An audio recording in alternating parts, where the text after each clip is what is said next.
nkagira umuryango wa FPR Inkotanyi,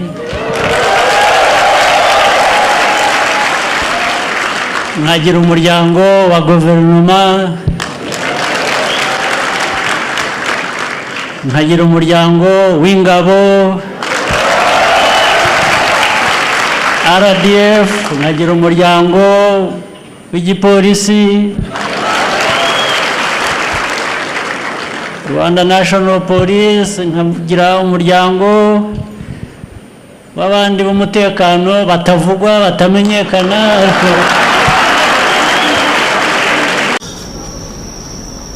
Les amis Kagame et tous ceux qui le ressemblent ont choisi le mensonge comme une science. Comme une science. Je peux vous en donner l'exemple.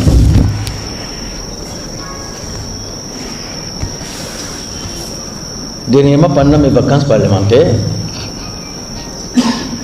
le ministère de l'Intérieur m'a chargé d'aller réconcilier des tribus de chez moi qui se battaient à travers des groupes armés.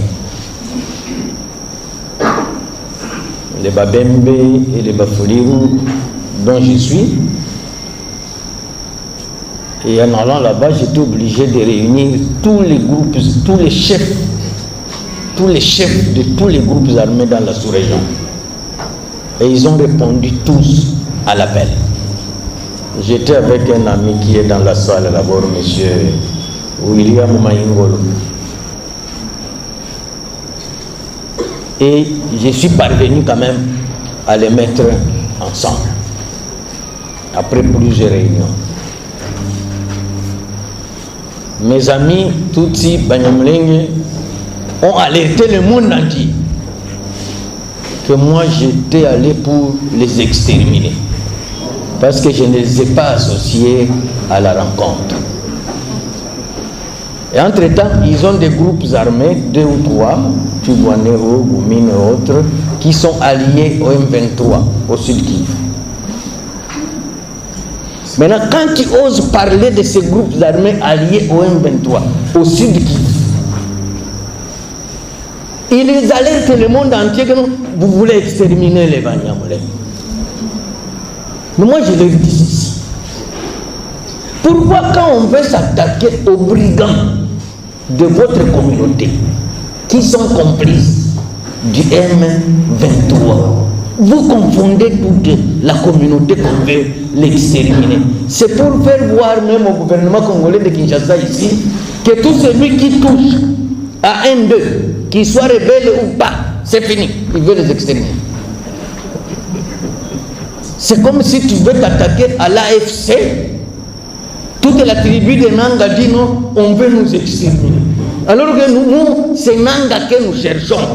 Nous ne cherchons pas, d'ailleurs on ne connaît même pas la tribu de Nanga.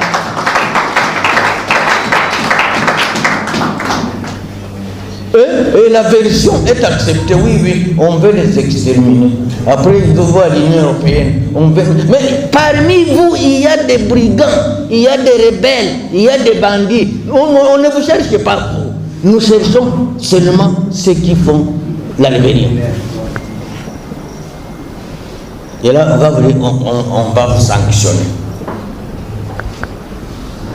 La culture du mensonge. Et c'est comme ça que certains pays sont souvent pris en otage sur le plan psychologique. Kagame, il a fait les mémorials de tous les os, de ceux qui sont morts. Qui connaît le tibia du Hutu et du Tutsi? Comment distinguer le tibia du Hutu et du Tutsi? On mesure par les millimètres ou on fait comment?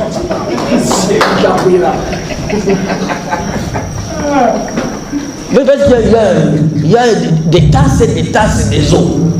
Mais finalement, on ne sait pas. Donc tous ces os sont pour le moins tous, vraiment. D'abord, parmi ceux qui sont morts au Rwanda, est-ce que ce sont les Tutsis qui sont morts plus nombreux ou c'est les Hutus qui sont morts plus nombreux? Mais les Blancs ont accepté que non, tout os qu'on va retrouver au Rwanda, c'est un os Tutsi.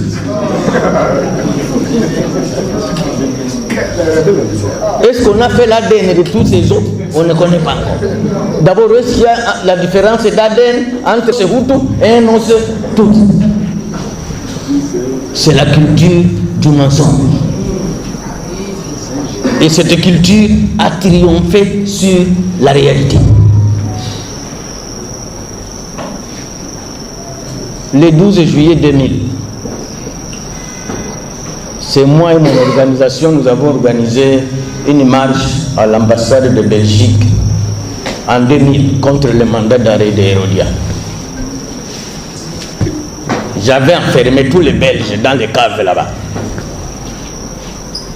Je leur ai posé la question. Il y a un mandat d'arrêt international contre Hérodia parce qu'il aurait, semble-t-il, il aurait injurié Vermine. Ah, ouais. Alors, comme il a parlé de Vermine, mandat d'arrêt international contre eux. Maintenant, ceux qui ont tué, entre injurier et tuer, qui mérite le mandat d'arrêt? Hein? C'est ça. La culture du mensonge. Congolaises et Congolais,